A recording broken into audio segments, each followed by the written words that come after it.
So we're out of the racing season and I thought I'd go through a little practice sail review with you.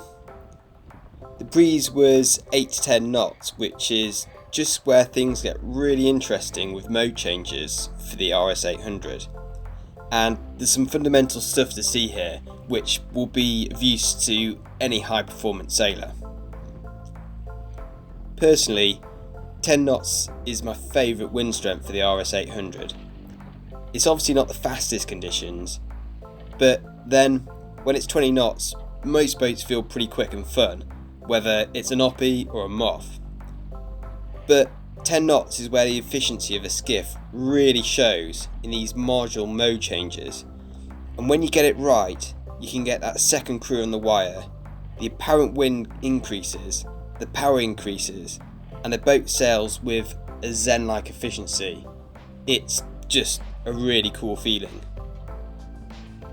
Now, all boats have a certain degree of modes or gears, and in tactical situations you can sail away from the ideal VMG angle for a faster speed but covering more distance, or vice versa downwind, and it's always this trade-off between speed and direction to the mark. But the real magic is in high performance planing or foiling boats, where wave drag is reduced, and therefore the speed increases for pushing faster angles is far greater, and this has an awesome effect.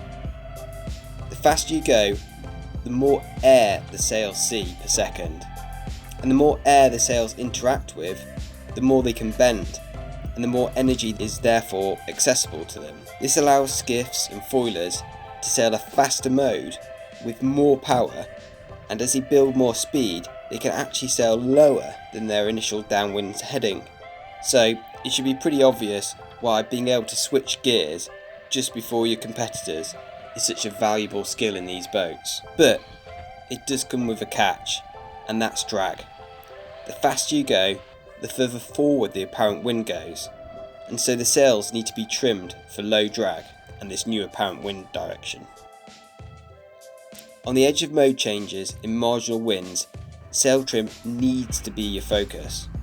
This is the biggest mistake I see, is where new teams just throw the weight out and try to initiate a mode change like that, when really what they should be doing is letting the boat build speed, focusing on trimming the sails as the apparent moves forward, and then slowly moving the weight out to counter the increase in pressure. So here's the clip in slow motion. Notice how the sails trim in as the apparent wind goes forward, the speed builds, and the weight moves out to balance it. If I had any criticism of this transition, it would be that either the crew or the helm should have trimmed on the jib as the boat speed increases, but otherwise it's a pretty smooth mode change. This is a skill which is also really important for the exit of jibes in light winds, as you look to gently build speed and move the weight outboard and build the apparent wind. Any delay in trimming the sails to meet the new apparent wind will just result in drag and ultimately harm your transition. I hope this has been useful for you and gives you something to focus on in the medium breezes going forward. I'll try and get some more training review videos out over the winter along with some boat bimbling, so please subscribe to the channel.